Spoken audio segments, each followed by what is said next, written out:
Hello, this is Dr. Soongchul Park, Director of UB Plastic Surgery. Today, I'll share a story of a woman who regained her confidence. She had breast augmentation with Sebbin anatomical implants 8 years ago, then got married and had 3 children. After 3 pregnancies and breastfeeding over 6 years, her breast tissue stretched, causing her nipples and areolas to drop below the inframammary fold. She also reported that when lying down, her implants spread sideways and touched the bed, and ultrasound confirmed bilateral implant rupture. Correction plan: first, remove the implants and capsule to prevent lateral displacement, reduce the lower and side breast pockets to reposition the implants correctly. Finally, perform a vertical incision to remove excess sagging tissue.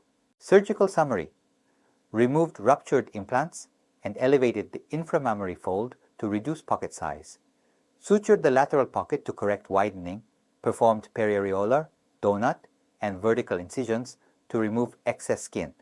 Balanced skin removal to avoid excessive stiffness or scarring. Implants removed. Sebbin anatomical 280cc inserted. Motiva 215cc. Results: breasts restored to their original position. Upper bulging and widening, corrected areola size, reduced for a natural look. Hope this video helps those considering surgery. Thank you for watching.